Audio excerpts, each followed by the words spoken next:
Más adelante. Termino de explicar ahí. Antígenos, entonces. Bueno, creo que después del examen práctico, ya una buena cantidad han abandonado la asignatura.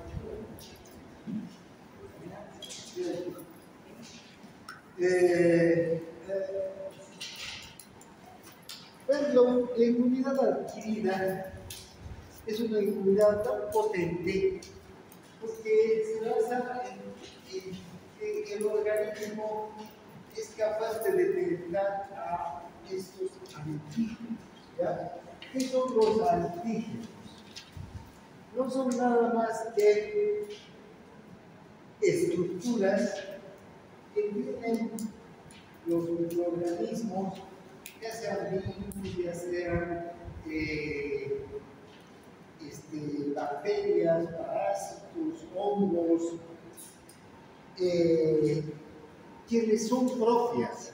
Estas estructuras son formadas por el código genético de estas bacterias, virus, parásitos. Entonces, estos antígenos son propios y específicos de cada virus, de cada bacteria, ¿no? Así como nosotros con nuestro código genético formamos nuestras propias proteínas, nuestros propios polisacáridos, nuestros propios lípidos, las bacterias, los virus, con su código genético está en el núcleo citoplasma, en el caso de los virus, van a formar sus propias sustancias. Entonces, estos antígenos son proteínas o grandes polisacáridos que responden a las características de cada bacteria, de cada virus, y estos son los que inician la inmunidad adquirida.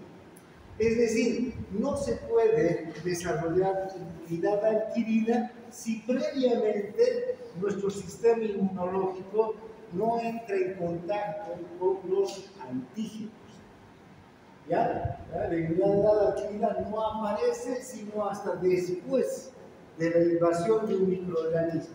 Entonces, cuando este microorganismo nos invade, entonces es percibido, ¿no es verdad? Reconocido como extraño, como una proteína, como un polisacárido que no es de nuestro organismo, que es un organismo extraño, un organismo ajeno. Ahora, nuestro cuerpo tiene un mecanismo para reconocer estos antígenos, ¿no? Ese mecanismo va a permitir a nuestro organismo no solamente reconocer al que es extraño, sino además generar los medios de defensa contra esa estructura extraña, ¿no? Se generan anticuerpos, pero no solo se generan anticuerpos, sino también se activan linfocitos T que son tremendamente agresivos contra estas sustancias extrañas. Ahora, yo les hablaba de virus, bacterias, parásitos, hongos, organismos microscópicos que pueden generar respuesta inmunológica, ¿no? que son antígenos. Sin embargo, también toxinas que no solamente son propias de un organismo biológico pueden generar antígenos, pero también, por ejemplo, transfusiones de sangre pueden generar una sangre no compatible. O sea, yo soy del grupo B, me administran una sangre del grupo A, voy a reaccionar con esa sangre extraña y se van a generar anticuerpos. Esa sangre del tipo A que me transfunde se va a convertir en un antígeno en mi organismo y mi organismo va a generar anticuerpos. También ver en los trasplantes de órganos, ¿no? Si hay un trasplante de hígado, de piel, etc., si no son compatibles los tejidos del donador con el receptor, también esos tejidos se van a convertir en antígenos. y van a generar anticuerpos que los van a rechazar, que los van a agredir, ¿no? Bien, entonces, esos son los antígenos, ¿no? Bien, ¿quiénes son los principales glóbulos blancos responsables de la inmunidad adquirida? Son los linfocitos, ¿sí? Si no tuviéramos linfocitos, o en el caso de que un individuo nazca así, que la capacidad de su médula de generar linfocitos, no tiene la capacidad de desarrollar una inmunidad adquirida y puede morir a los pocos días por infecciones virales, bacterianas, de hongos, etc., ¿no? Ahora, vean, cada vez que un microorganismo, ya sea una bacteria, un virus, un parásito, intenta invadir nuestro organismo, estos microorganismos extraños, entonces son los antígenos, ¿no? Fíjense, estos antígenos, ¿por dónde van a ingresar hacia nuestro organismo? Pueden ingresar por la vía digestiva, pueden ingresar por la vía respiratoria, pueden ingresar por la piel, si hay una solución de porosidad en la piel, van a llegar a la sangre, van a llegar a los tejidos periféricos y desde ahí pueden causarnos daño, destrucción de nuestros tejidos y finalmente la muerte, ¿no? Ahora, vean, cuando estos microorganismos ingresan, invaden nuestros tejidos, ingresan a nuestro organismo, invaden nuestros tejidos, van a entrar necesariamente a los líquidos tisulares hacia el tejido y luego del tejido van a pasar a los vasos linfáticos. En estos vasos linfáticos, y en especial en los acúmulos que se conocen como ganglios linfáticos, están los linfocitos, los linfocitos B, los linfocitos T, que van a desencadenar la respuesta inmune. Entonces, estas sustancias, estos antígenos, van a llegar a los tejidos tisulares, hasta los vasos linfáticos, y ahí están los linfocitos, esperando, fíjense, a los microorganismos, en los ganglios, en el vaso, en la submucosa del aparato digestivo, en la médula ósea, están nuestros linfocitos listos. Y cuando el microorganismo invasor se expone al linfocito, se genera en ese momento la respuesta inmunológica. Ahora fíjense, esa respuesta inmunológica no es una respuesta de matar al microorganismo invasor. En ese momento recién nuestro sistema inmunológico lo está conociendo, está observando que es un organismo extraño, y a partir de reconocerlo como organismo extraño, recién va a haber una serie de procesos que van a desencadenar en la formación de anticuerpos y de linfocitos B activados. Bien, entonces tenemos dos tipos de linfocitos. Ya habíamos hablado de esta inmunidad adquirida, ¿no? Los linfocitos T y los linfocitos B. Estos linfocitos B y los linfocitos T también se forman a partir de la célula precursora hematopoyética pluripotencial, que puede estar en la médula ósea o puede estar también en los tejidos linfáticos. Esta célula hematopoyética pluripotencial forma linfocitos B. Estos linfocitos B son los linfocitos que van a desencadenar la inmunidad humoral, reiterando de lo que ya hemos hablado el otro día. ¿Por qué se llama inmunidad humoral? Porque los linfocitos B no actúan directamente. Los linfocitos B forman anticuerpos, que son las proteínas que van a actuar sobre los invasores. Donde se preprocesan, es decir, donde se activan, donde se preparan para luchar contra el organismo invasor, los linfocitos B se preprocesan en el hígado durante la vida fetal y en la médula ósea durante la vida adulta, después del nacimiento. En cambio, los linfocitos T, que sí son los de la inmunidad celular, se llaman inmunidad celular porque son los propios linfocitos T los que atacan al microorganismo invasor. Estos linfocitos T son preprocesados en el timo. Segunda vamos a ver cómo funciona este mecanismo, ¿ya? Pero el preprocesamiento es un mecanismo esencial para que los linfocitos T y los linfocitos B recién formados puedan tener la capacidad de reconocer un microorganismo invasor. Si no se preprocesan, no pueden reconocer microorganismos invasores. Si los microorganismos invasores llegan, pueden pasar delante de todos los linfocitos B, los linfocitos T, y no les va a pasar nada, no van a reaccionar. Entonces, vean, todos estos linfocitos que se originan en las células precursoras comprometidas de la línea linfocitaria van a diferenciarse en zonas de preprocesamiento adecuadas. Les recuerdo, cuando hablamos de este preprocesamiento, nos estamos refiriendo a que estos se van a dotar de las capacidades para poder reconocer primero a un microorganismo o a un tejido o una célula extraña y luego eliminar a esa célula extraña, virus, bacterias.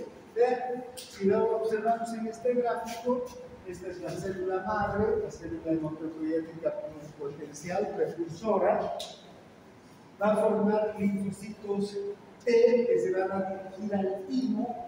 Estos linfocitos T se llaman T precisamente porque van al timo. También se los conoce como timocitos, ¿verdad? Son los linfocitos T, porque se preprocesan en el timo. En cambio, los linfocitos B, durante la vida fetal, van hacia el hígado y ya después del nacimiento hacia la médula ósea. Aquí se preprocesan. Ahora, estos linfocitos B se llaman así no porque van al hígado para la médula, sino porque primero, se nos descubrió que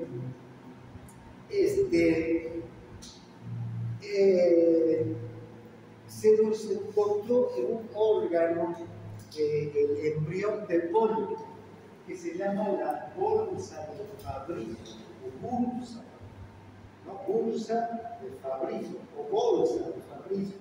Esa B, linfocito B, viene de este término, bolsa o bolsa.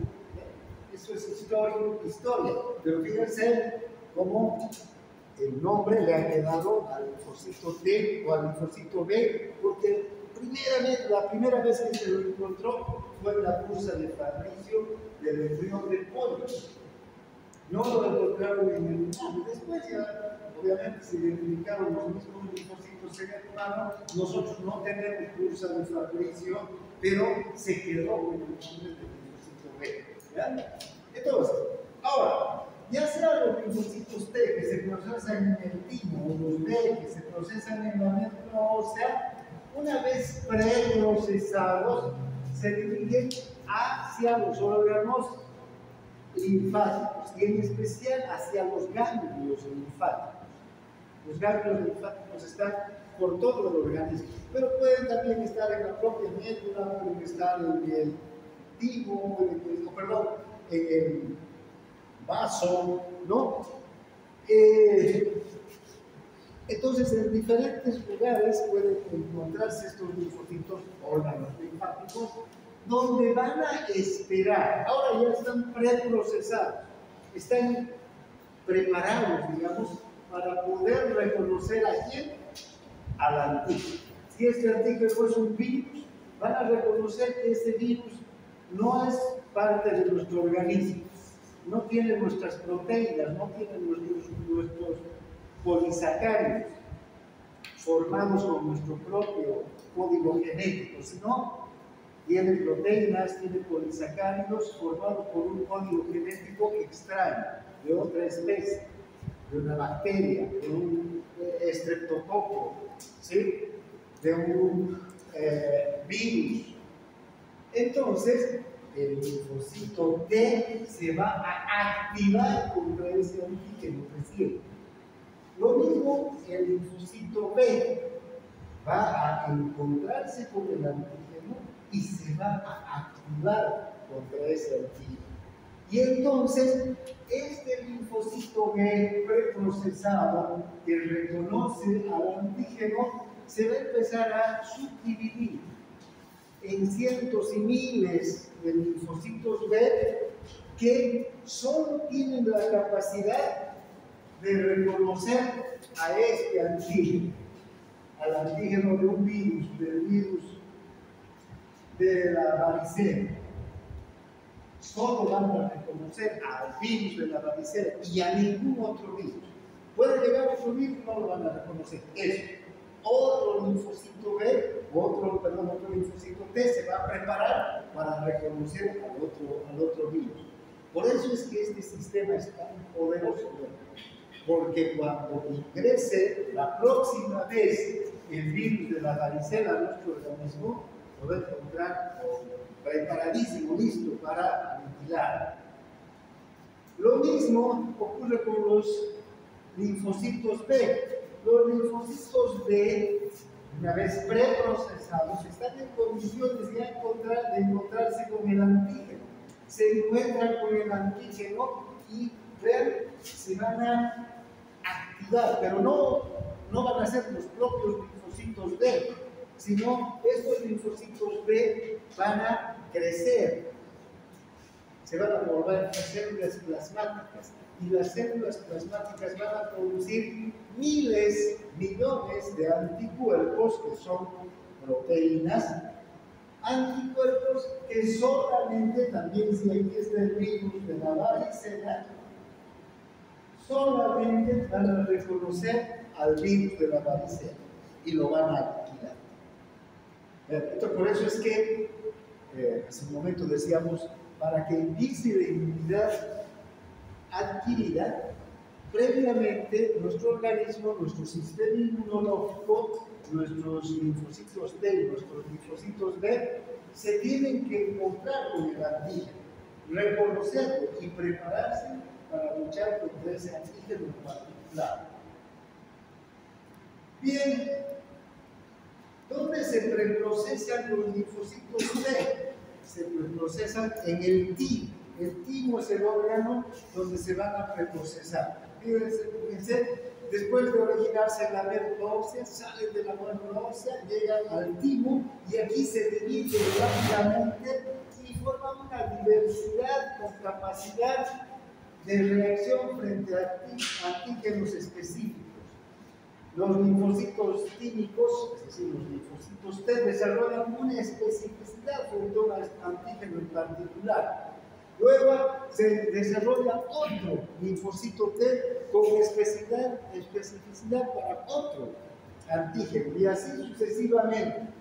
Estos linfocitos T preprocesados dejan el timo y se van ¿a dónde? Al ganglio linfático. Ahora, fíjense, este preprocesamiento, ¿qué significa? Es algo muy interesante.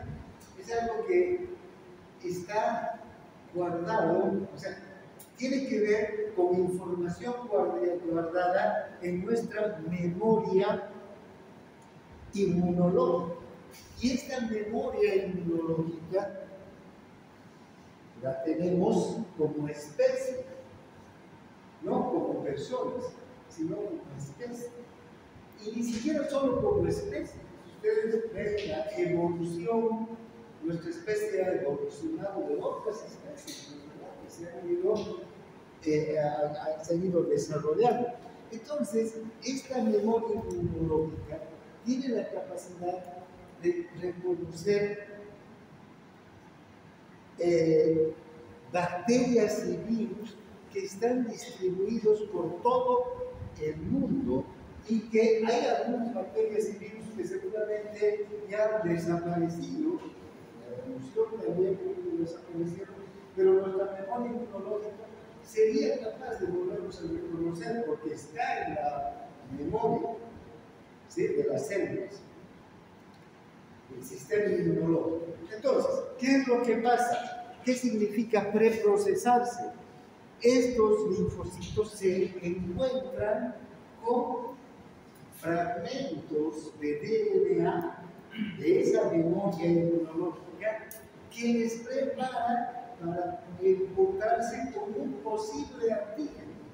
Por ahí estos linfocitos no se encuentran nunca con el antígeno, pero este preprocesamiento ya los está preparando para encontrarse con el posible antígeno, porque esos fragmentos de DNA que está en el sistema inmunológico colectivo y en la médula ósea, es a las que se exponen estos linfocitos T y los linfocitos B. Ahora, los linfocitos B tienen un preprocesamiento parecido, pero ellos lo hacen ¿dónde? En la médula ósea, no lo hacen en el hígado. Los linfocitos B no lo hacen en el hígado, sino en la médula ósea.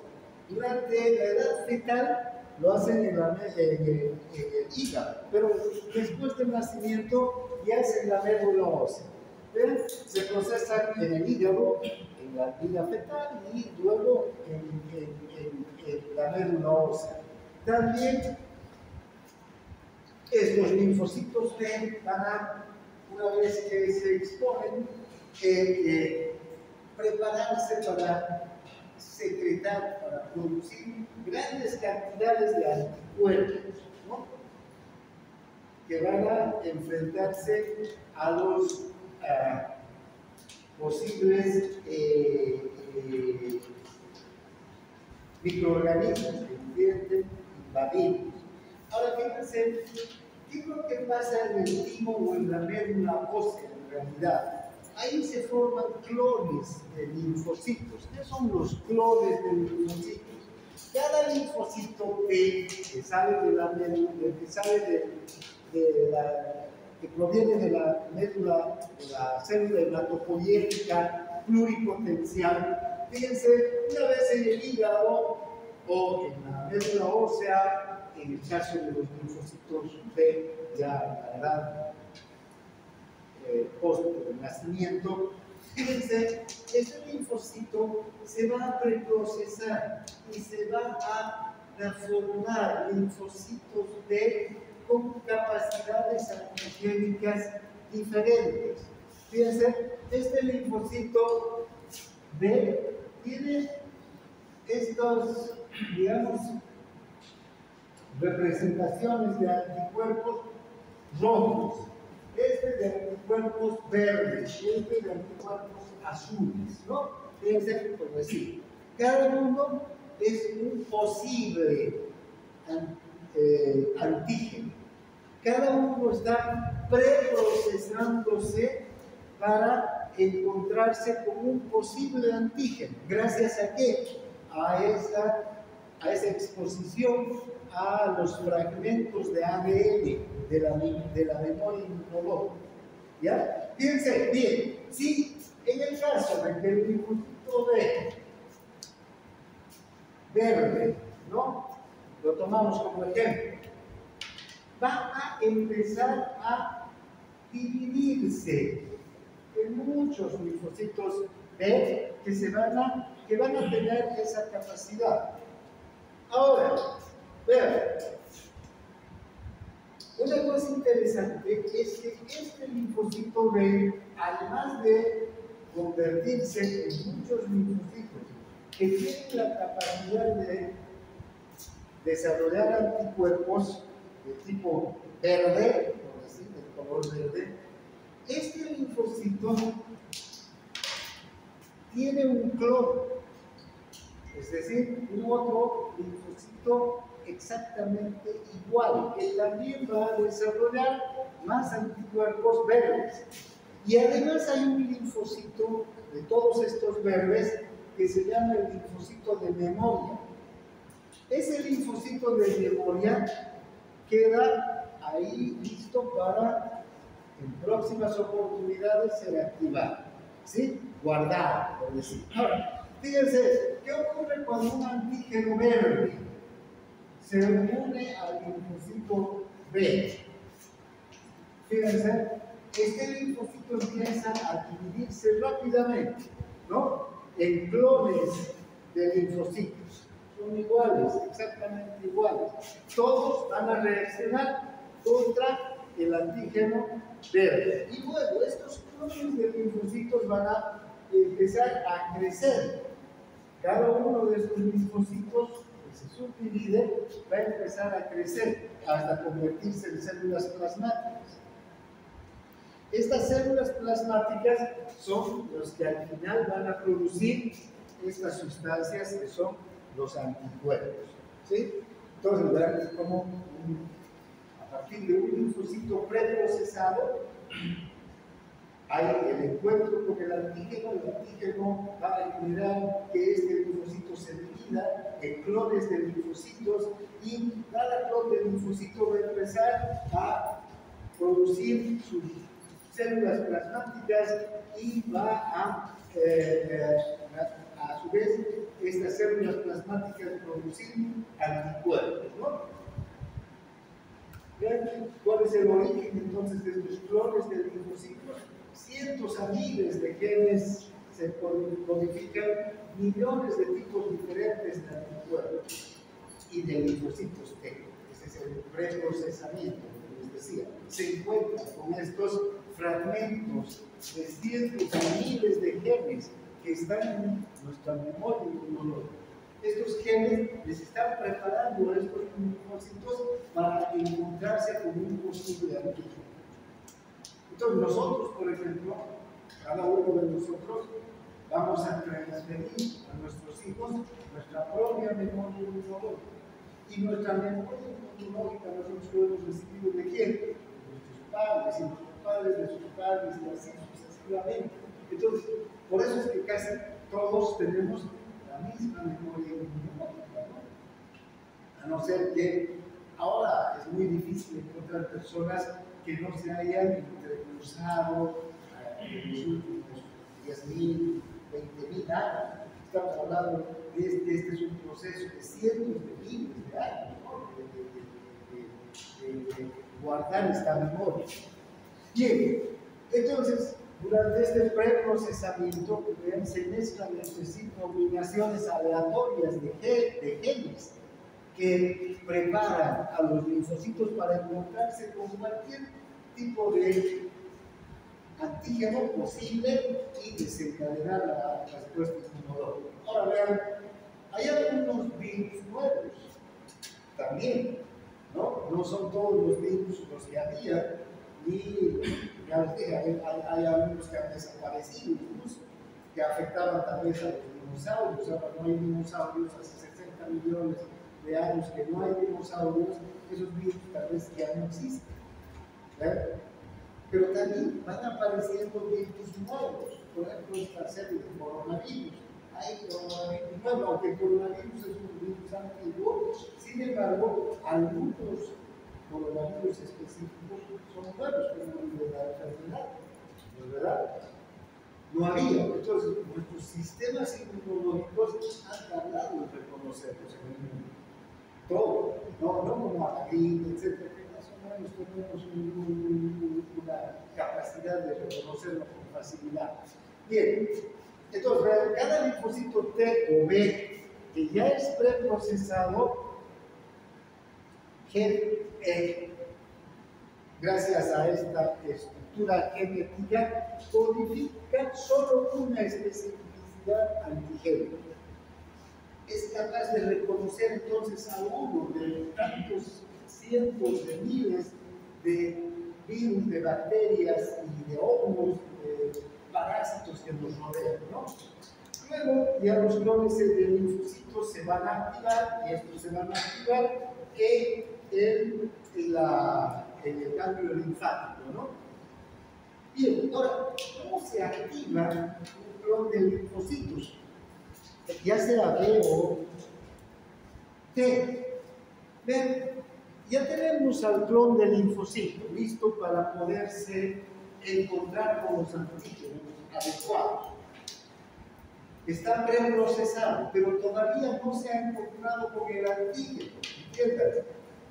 Se ha procesado, preprocesado, poniéndose en contacto con toda esa cantidad de posibles de genes, de posibles antígenos, ¿verdad? Pero todavía no se ha encontrado con el antígeno. ¿Cómo hace para encontrarse con el antígeno? Esa es una función de los macrófagos. Estos macrófagos, que ya los conocemos, fagocitan todo lo que ingresa a nuestro organismo. Además de hacer la fagocitosis, tienen otra función. Se llaman también células presentadoras de antígenos. Es decir, así como nosotros vamos a un lugar y tenemos un amigo y están con gente que no conocemos y los presentan, ¿verdad? Presento a José, presento a Pepe o a María, ¿no? Estos antígenos, estos macrófagos cumplen esa función. Agarran, fagocitan al invasor y extraen solamente del invasor la estructura genética que lo caracteriza, para que eso reconozca el linfocito. Y entonces esa estructura lo entrega al linfocito. Por eso presenta al antígeno, para que el antígeno sea reconocido por el linfocito T o por el linfocito B. ¿Ya? Ahora,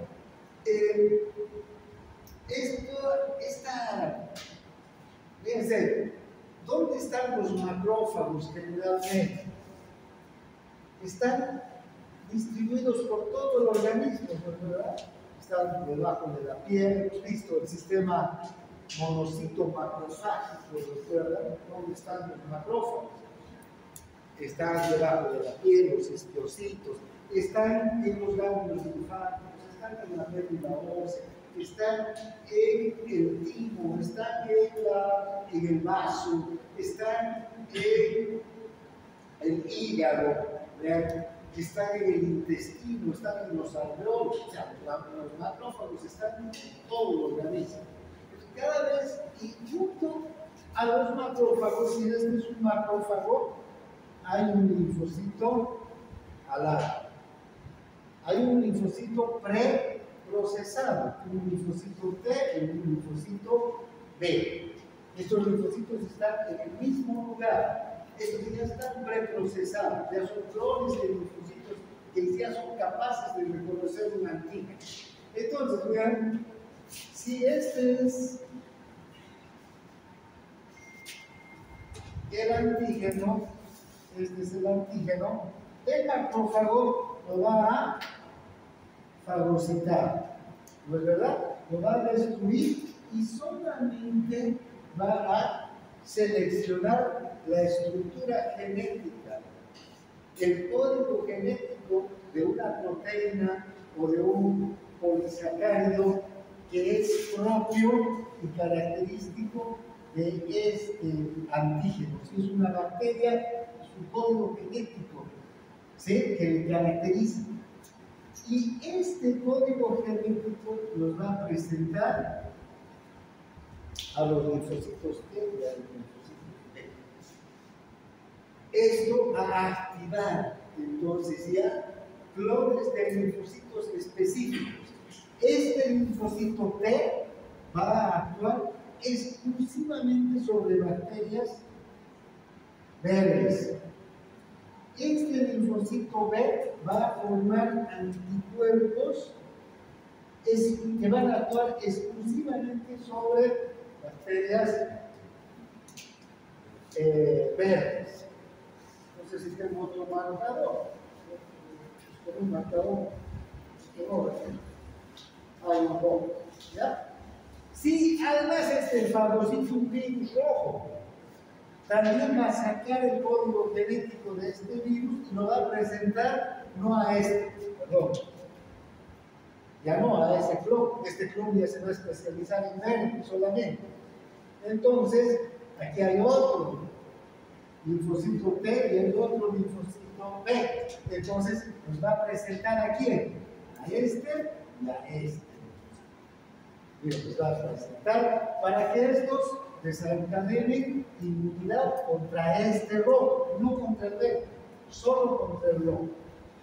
Una vez que se hace la presentación del antígeno, empiezan entonces a formarse linfocitos T capaces de reconocer a ese antígeno y anticuerpos capaces de reconocer a ese antígeno.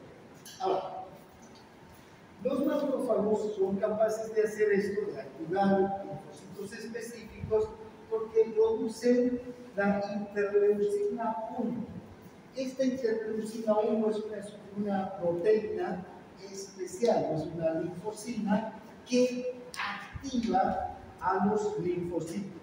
Es capaz de activar linfocitos y hacer que empiecen a producirse cientos de miles de linfocitos. Ahora, una cosa interesante es que, si bien es cierto que los linfocitos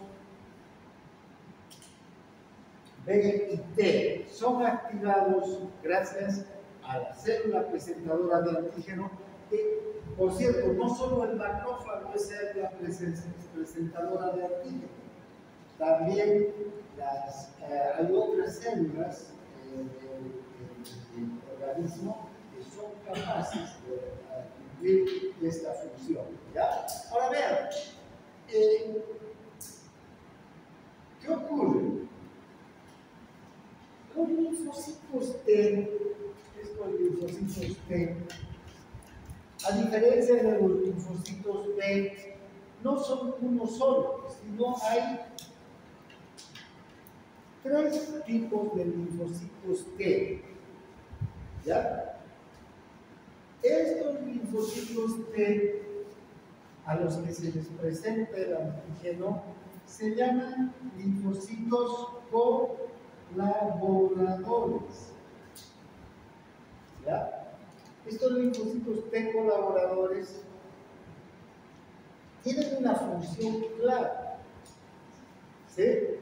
Estos también son CD4 dentro de la nomenclatura.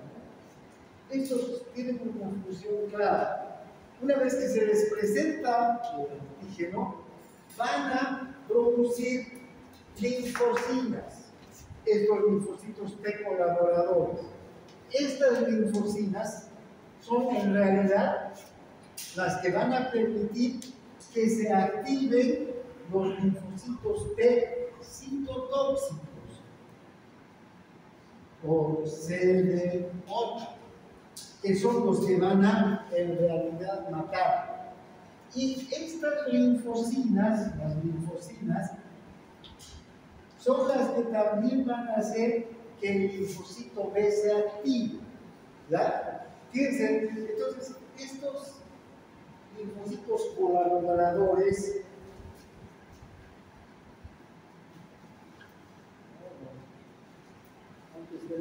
¿alguien tiene un marcador negro? Eso, gracias.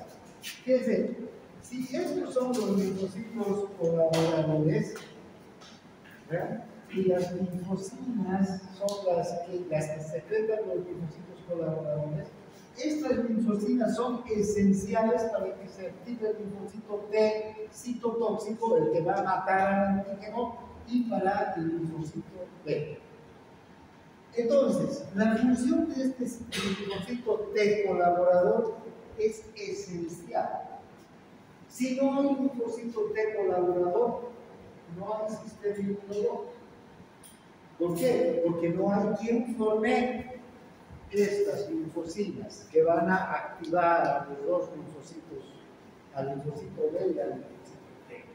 Cuando el sistema inmunológico está sano, se activa primero el linfocito colaborador, presentan el antígeno y luego él va a activar al T y al B. Pero, por ejemplo, ¿qué ocurre durante una enfermedad como el SIDA? el SIDA, ese virus, burla el sistema inmunológico. Por eso es tan letal ese virus, porque burla el sistema inmunológico. ¿Y a quién mata? A este linfocito, al colaborador.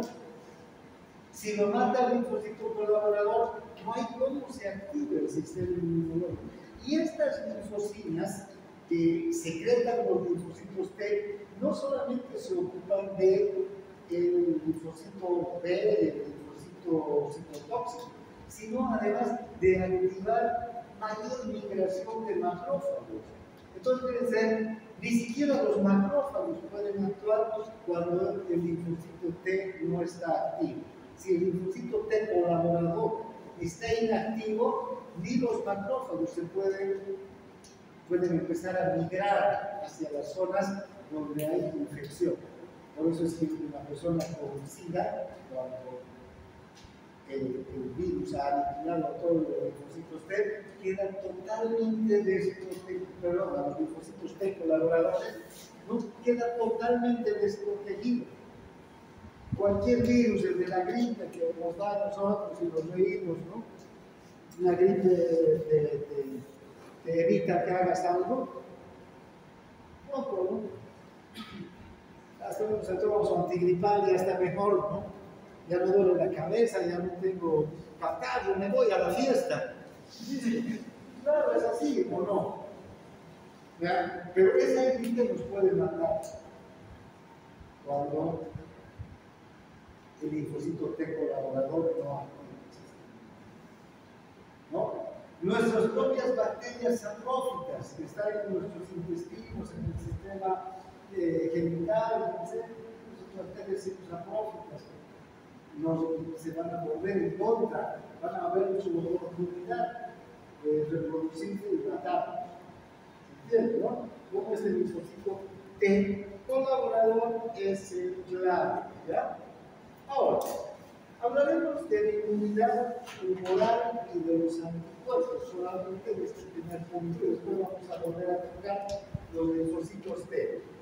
Cuando los flores de linfocitos B permanecen latentes en el tejido linfático y entran en contacto con el antígeno, la célula presentadora del antígeno, los macrófagos presentan, y los linfocitos T colaboradores forman linfocinas. Entonces, este linfocito B, que ya está preprocesado, el linfocito B preprocesado, que se encuentra con el antígeno, es capaz entonces ya de empezar a formar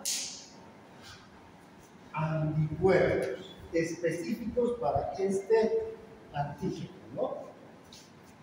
Ahora, ¿quiere ver? Estos linfocitos B, tal como están, como tronco de linfocito, todavía es incapaz de formar anticuerpos. Tiene que pasar un proceso luego que lo va a convertir en unas células, y este es el linfocito B, en una célula más grande. ¿Sí? Va a crecer, se va a hinchar este linfocito. Este va a formar plasmablastos, se llaman estas células grandes. Que estas células grandes se van a dividir en más células, ¿no? Que ya no van a ser plasmablastos, sino células plasmáticas. Entonces ya esta es una célula plasmática. Ahora, fíjense, este plasmablasto que ha crecido y después se ha dividido, además, no solamente ha crecido, sino ha ganado en capacidades funcionales. Estas células plasmáticas requieren de retículos endoplásmicos grandes. ¿Sí? ¿Por qué? Porque van a empezar a formar anticuerpos. Estas células plasmáticas en su retículo endoplástico rugoso van a formar los anticuerpos, ¿ya? diferentes tipos de anticuerpos. Ahorita vamos a ver todos los anticuerpos que deben formar. ¿No? ¿Qué son estos anticuerpos? Son globulinas, son proteínas. ¿Y dónde se forman las proteínas? En el retículo endoplástico, en el retículo endoplástico rugoso. Por eso se tiene que preparar esta célula, tiene que crecer, tiene que volverse célula plasmática. Y fíjense cómo prolifera un linfocito B, va a crecer y va a formar hasta, o se va a convertir en un plasmablasto. Cada plasmablasto va a formar 500 células plasmáticas. De estas, 500. Uno de estos va a formar 500, entonces se va a subdividir en 500.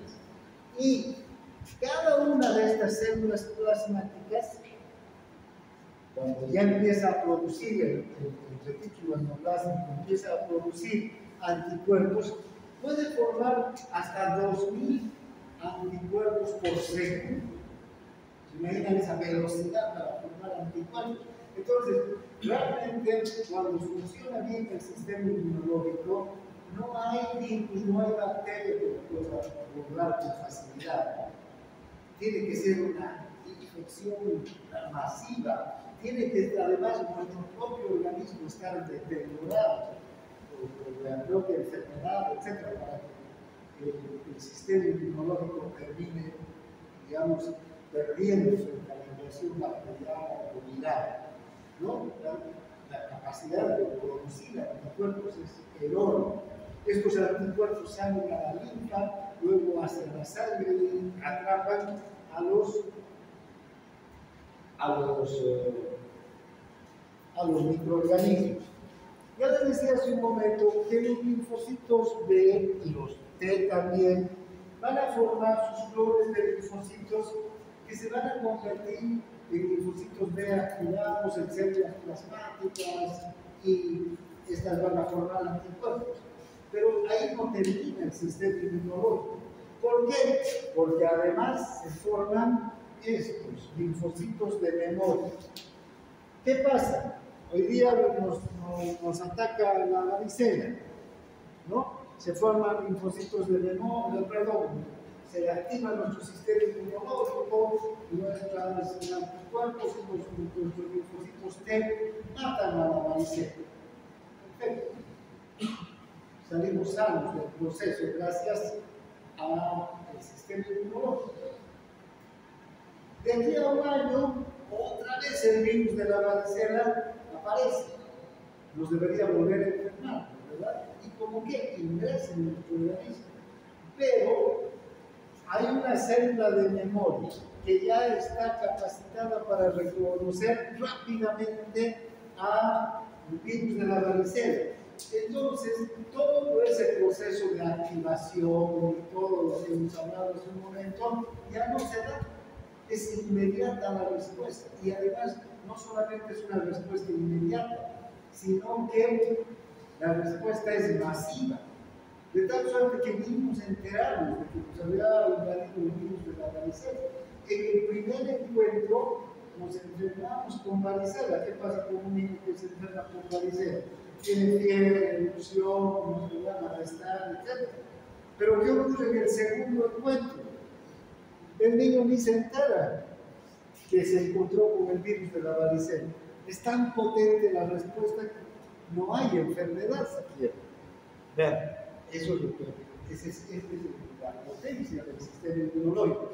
Y eso es lo que aprovechamos con las vacunas. Si se nos vacuna contra una enfermedad y la vacuna activa todos estos mecanismos del sistema inmunológico, cuando nos encontramos con el virus salvaje o la bacteria o el microorganismo que produce la enfermedad, ni nos enteramos de que nos encontramos. No hay enfermedad, no hay nada, porque ya tenemos los linfocitos de memoria, que son los que se van a activar. Vean, la exposición entonces al mismo antígeno que formó el linfocito de memoria dará una respuesta más potente y más rápida.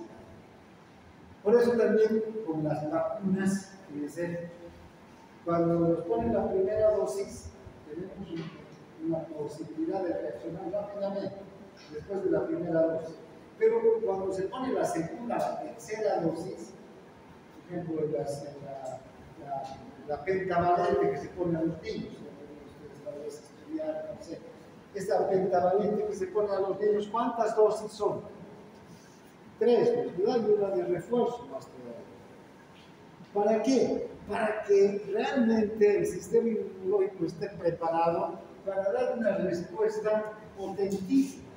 Esa es la respuesta secundaria, se llama. Fíjense, esta gráfica nos muestra.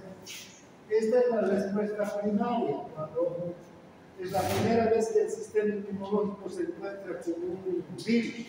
Fíjense, tarda en reaccionar y la respuesta es relativamente poco potente por la concentración de anticuerpos que forma.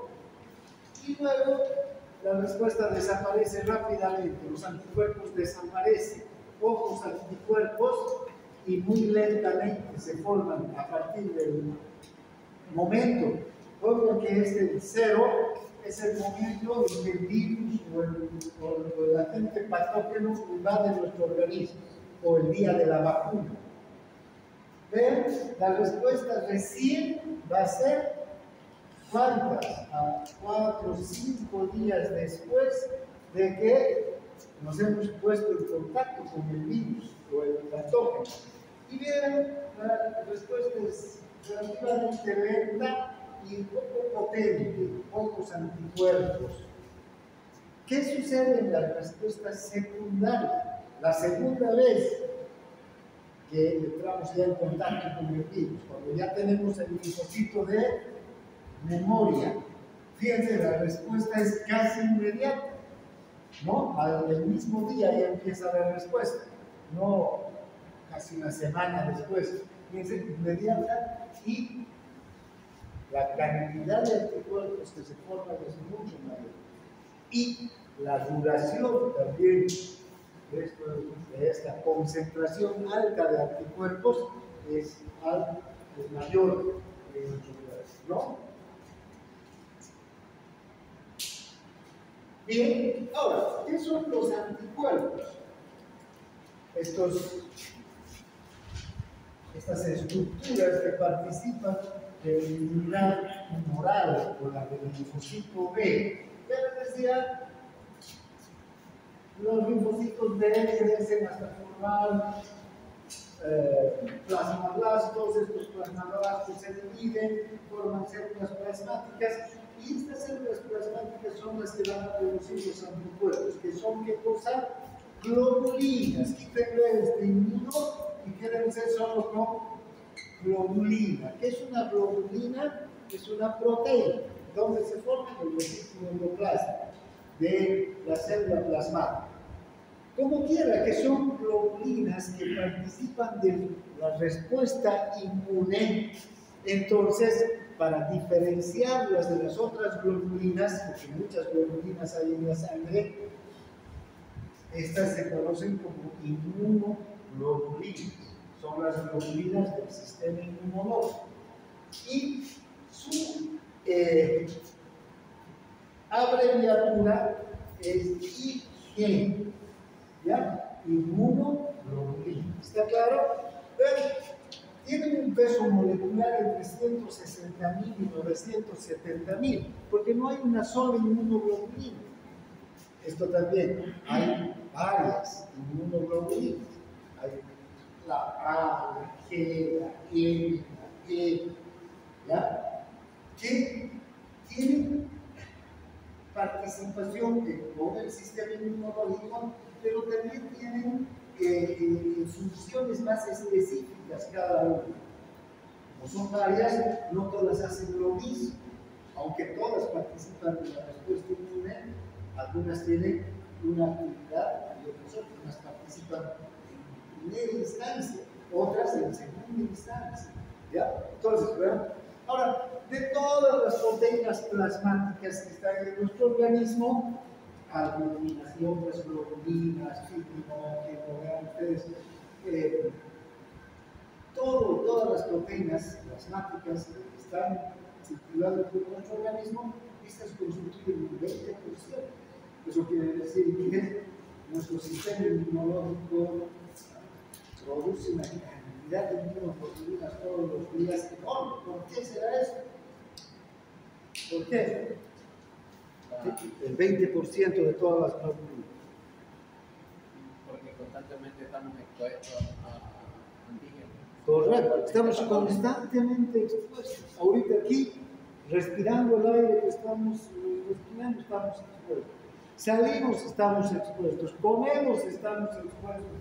Nos raspamos, ¿no? Y estamos expuestos constantemente. O sea, vivimos rodeados de microorganismos que nos están acechando. Que si baja esta a 1%, por decir, seguramente, fácilmente todas las infecciones, todos los virus que quieren sobrevivir a nuestra expensa, van a sobrevivir, ¿no? Todas las bacterias.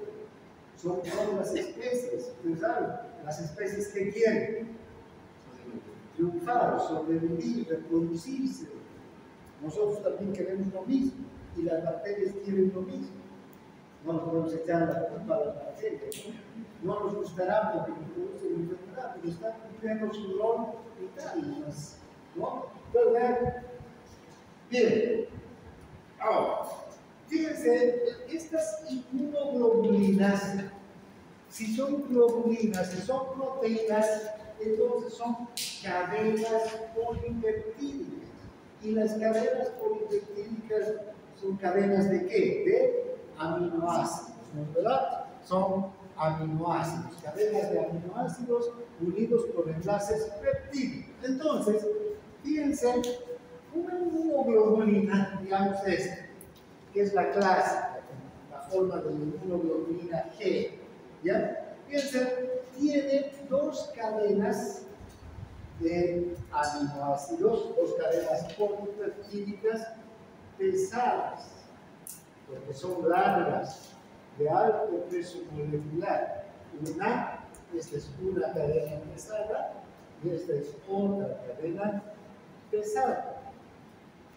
Y dos cadenas ligeras. ¿Por qué? Porque son cortas, ¿no? Si aquí hay aminoácidos, aquí donde hay más aminoácidos, en esta, ¿no? Por eso esta es más pesada que la otra. Bien, ahora, esa es una característica de los aminoácidos, o perdón, de los anticuerpos.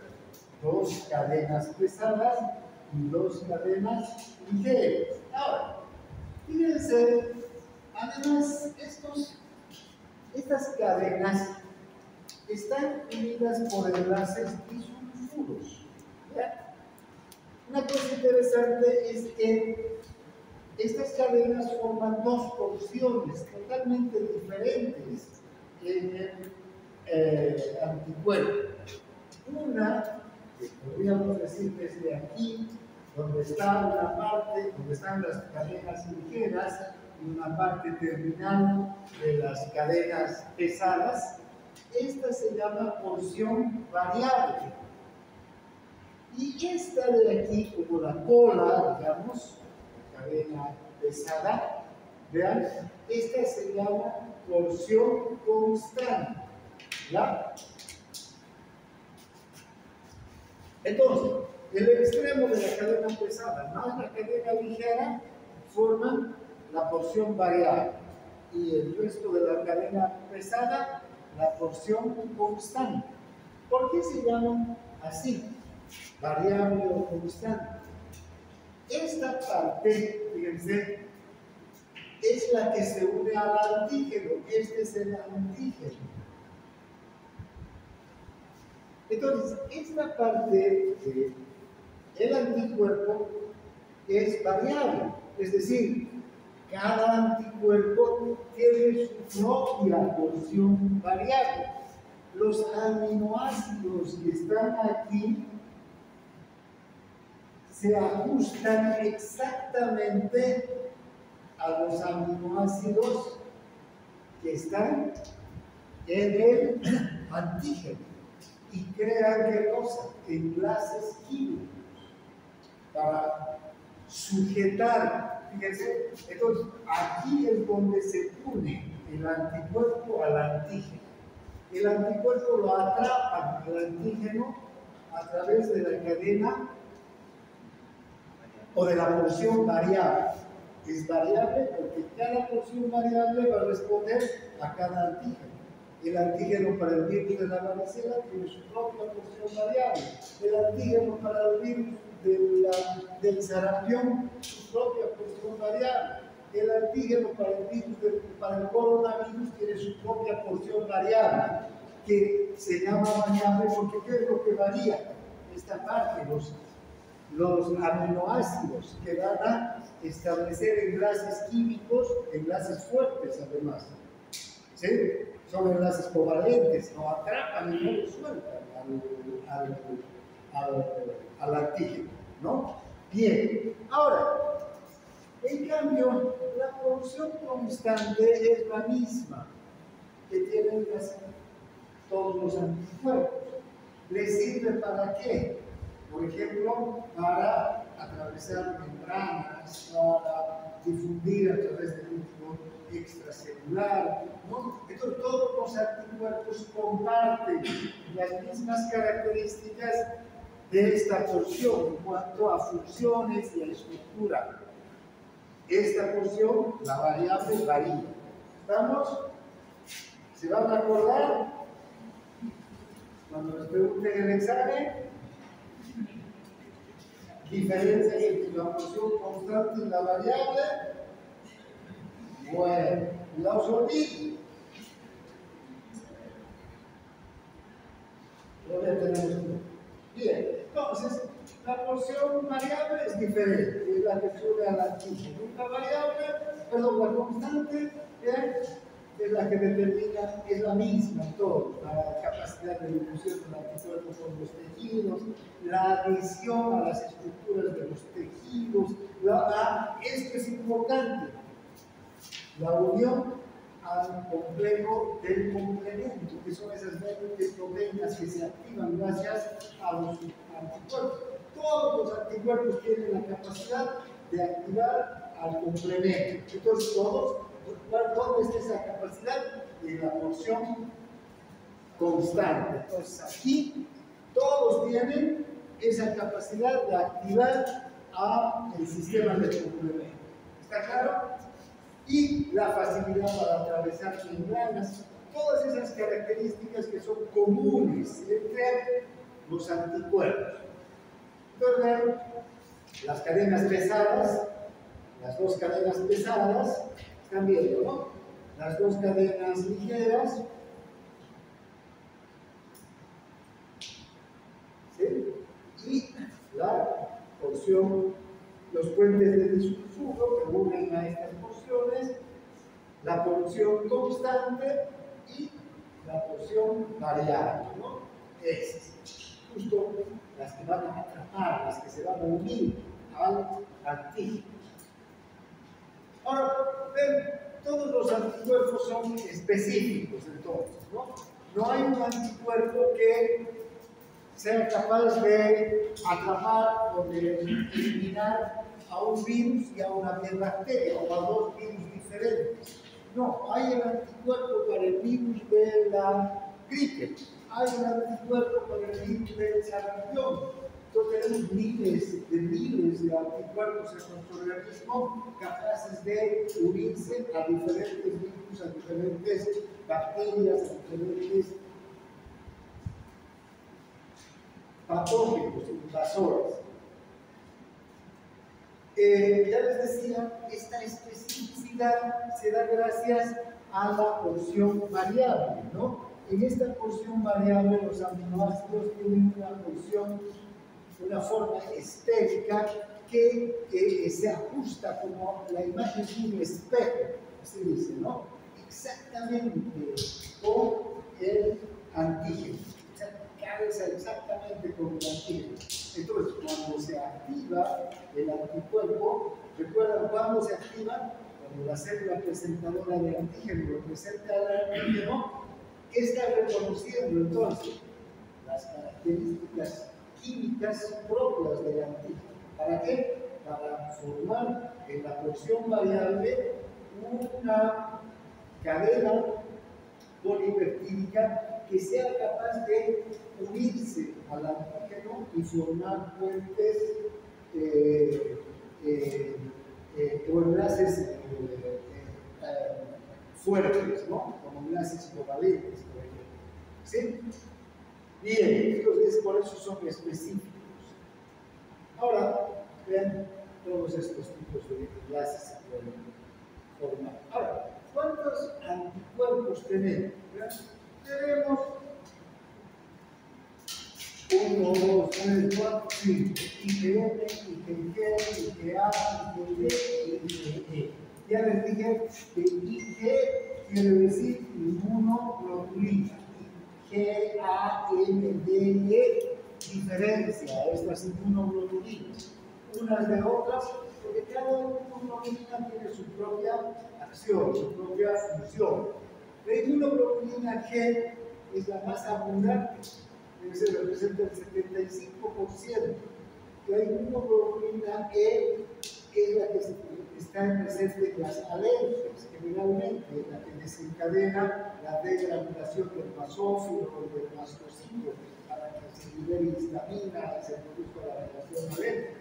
La inmunoglobulina M también es presente en importante cantidad y está durante la respuesta primaria. En cambio, la IgG más está durante la respuesta secundaria.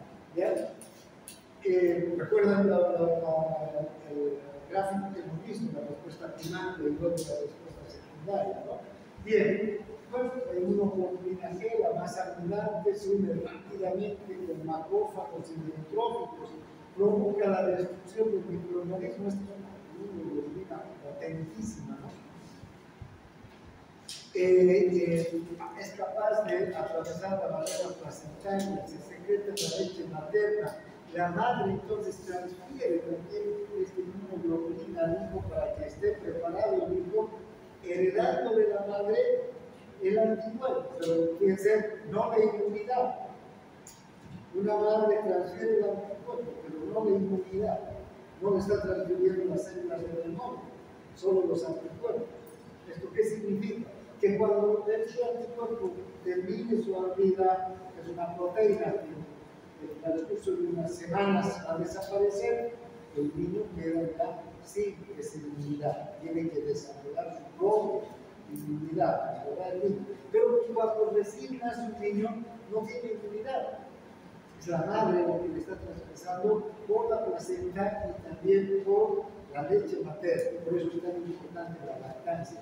La inmunoglobulina A también se transfiere por la leche materna, ¿no? En el 13% de todas las globulinas del organismo de inmunoglobulina A, que protege esa inmunidad al recién nacido junto con la inmunoglobulina G.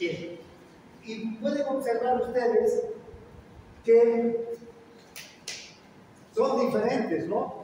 En su estructura química. Vean, la inmunoglobulina G tiene 2 porciones variables.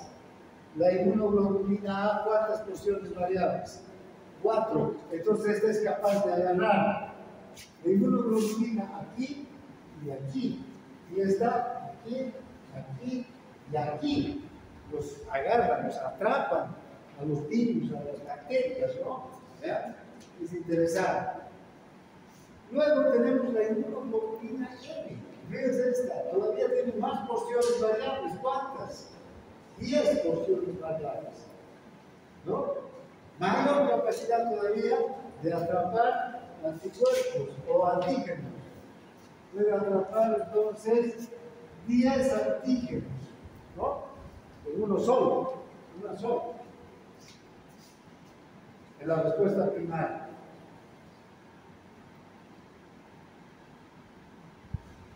La inmunoglobulina D en menos concentración parece estar relacionada con la activación de los linfocitos B, ¿no? El proceso de activación de los linfocitos B. Y finalmente, la inmunoglobulina E, la que menos concentración tiene, y se manifiesta cuando hay procesos alérgicos. Fíjense, la inmunoglobulina E y también la D son parecidas a la G, ¿no? Solo que ¿en qué se diferencia? En el número de aminoácidos de las cadenas. Entonces, van a tener cadenas, el peso molecular se va a diferenciar de la inmunoglobulina G con la E con la D, ¿no? Fíjense, por ejemplo, toda la porción o la cadena pesada es mucho más larga de la inmunoglobulina E. Esta aparece en los procesos alérgicos cuando un antígeno va a desencadenar una respuesta alérgica, que esto se une al mastocito, al basófilo. Estas células tienen receptores específicos para la inmunoglobulina E, que cuando se une la inmunoglobulina E, que va a producir la apertura de un canal de calcio, ¿no? El calcio ingresa y produce la liberación de las vesículas cargadas de histamina, de heparina, ranitidina. Ahora, ¿cuáles son los mecanismos de acción de los anticuerpos? Los anticuerpos tienen diversos mecanismos de acción. Hay la capacidad de atacar directamente al invasor. O sea, ya hemos visto que con la porción variable y, digamos, los aminoácidos en forma esférica que se unen al antígeno, lo inmovilizan, lo atrapan. ¿Qué pasa si otro atrapa a este y a su vez atrapa a otro atrapa a este y a su vez atrapa a otro, y así? Fíjense, estos anticuerpos son capaces de aglutinar a las células, y esta aglutinación es inmovilizarlas, ¿no? Entonces es como si nos amarraran a todos aquí, ¿sí? Y si estamos navegando en una piscina y nos amarran a todos, ¿qué va a pasar? ¿No? Nos movemos y nos hundimos en el fondo de la piscina y no morimos. Eso es lo que hacen los anticuerpos, como la carne. Son capaces también, además, de actuar directamente sobre las membranas, provocando la lisis. No solamente neutralizarlos, aglutinarlos, sino también matar a los antígenos, ¿no? ¿Vean? Esas son capacidades que tienen. Una. Y la otra es la activación del sistema del complemento. Hace un momento hablamos del sistema del complemento. Todos los anticuerpos tienen en su función constante aminoácidos que pueden activar al sistema del complemento, que es una cadena de proteínas que se empiezan a activar. La mayor parte son enzimas que actúan de forma, digamos, de una reacción en cascada, ¿no? Activando unas a otras. ¿Para qué? Para que estas enzimas activen todo el sistema inmunológico, todo el sistema, más que el sistema inmunológico, activen a los neutrófilos, a los macrófagos, y además creen un complejo que es también tan mortal para las bacterias y virus como el propio anticuerpo. El complejo lítico se da, que cuando ese complejo lítico se une a una bacteria, lo mata, ¿no? Por eso se llama lítico. Viene de lisis, produce la lisis de las células invasoras. Bien, vean ahora todos los mecanismos de acción directa que tienen los anticuerpos, solitos ellos, son capaces de aglutinar, unirse a muchos y neutralizar, precipitar. ¿Ven? El complejo molecular del antígeno soluble y el anticuerpo permanece en un tamaño tan grande que se hacen insolubles y se precipitan, ¿no? Luego se pueden neutralizar también. ¿Qué ocurre? ¿Recuerdan? No sé si recuerdan ustedes, el coronavirus, ¿por dónde ingresa a nuestro organismo, a nuestras células? ¿Por dónde ingresa el coronavirus a las células?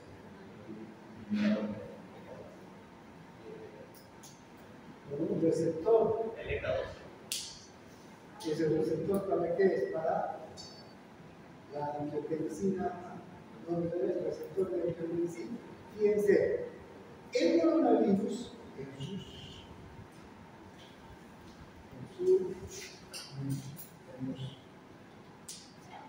espículas tiene unas proteínas que se unen aquí al receptor de angiotensina, MAT2, ¿no es verdad? Y va a, gracias a esto, ingresar al interior de la célula. Ahora, ¿qué hacen los anticuerpos? Reconocen estas proteínas.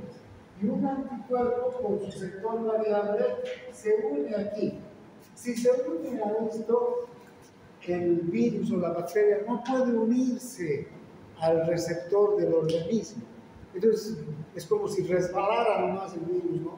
No puede agarrarse de una célula y ingresar al interior de la célula para causar daño. Porque ¿qué hace un virus? Ingresa a la célula y el elemento se empieza a reproducir. Agarra nuestro material genético y lo utiliza como de él, ¿no? Para reproducirse. Fíjense, entonces, eso es interesante, esta neutralización que hacen los anticuerpos, que los neutralizan. Y finalmente la lisis, son capaces de atacar directamente las membranas. También entonces, además de unirse el anticuerpo por su receptor variable al virus o a la bacteria, no solamente pueden neutralizar, sino que pueden inyectar sustancias que producen la lisis, la muerte de la bacteria o del virus. ¿Se entiende? ¿Ven? Y la otra, vean, por ejemplo, esta es la aglutinación. Vean cómo los anticuerpos se unen a muchas bacterias, a muchos antígenos, o a virus, o lo que ustedes quieran, y estos no pueden moverse. Fácilmente se pueden precipitar, ¿no? ¿Y quiénes se van a encargar de ellos con facilidad? ¿Un bocado para quién será? ¿Ah? ¿Para quién? Para los leucocitos. ¿Pero qué eran los leucocitos? Para los macrófagos, fíjense, los macrófagos directos, fagocitados, ¿no?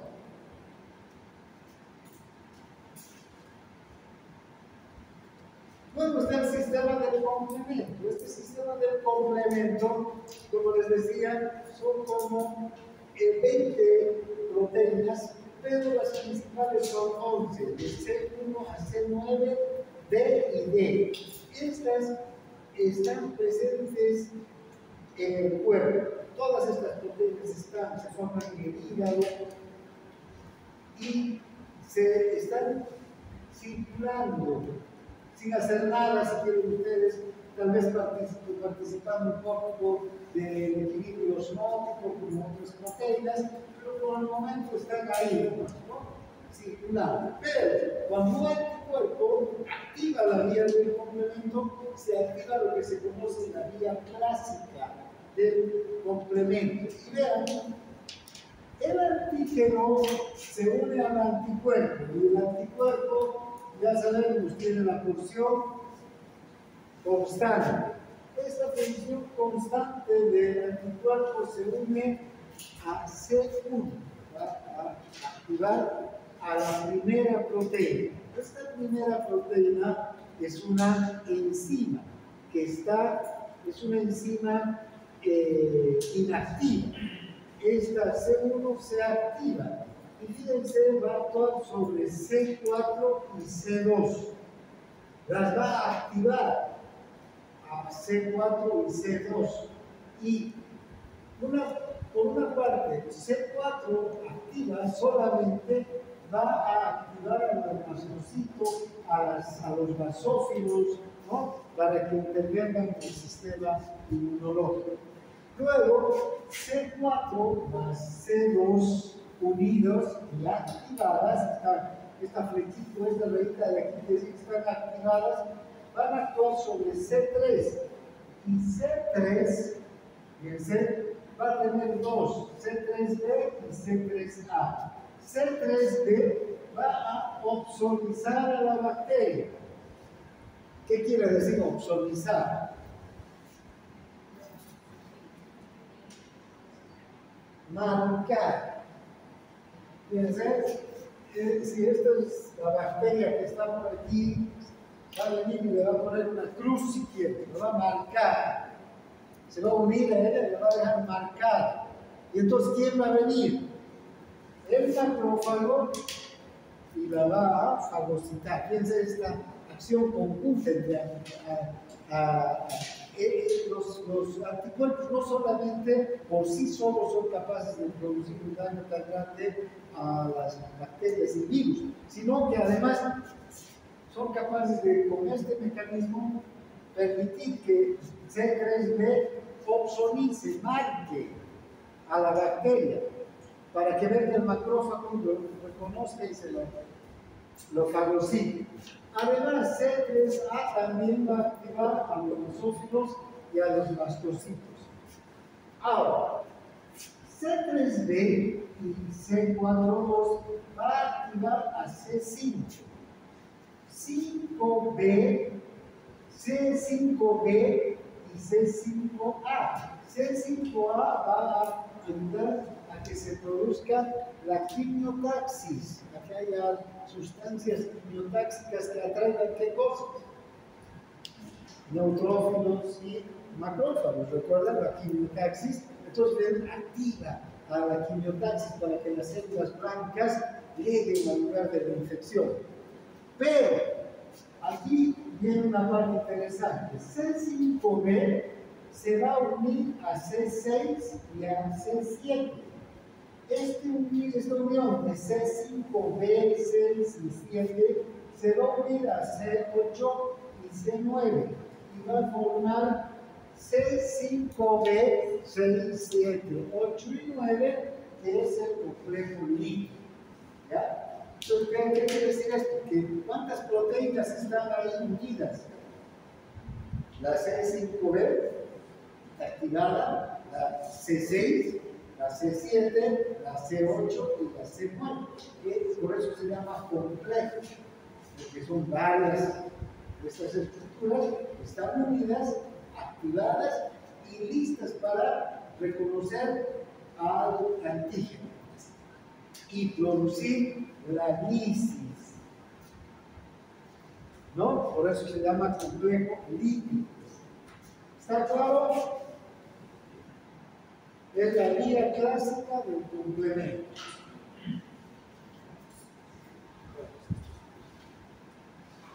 Bien, aquí vamos a quedar. Mañana continuamos con linfocitos T, ¿ya? Que son otro mecanismo. Estos actúan de diferente manera, ¿ya? Muy diferente que los linfocitos T, ¿no? Bien, aquí quedamos, nos vemos lo mismo.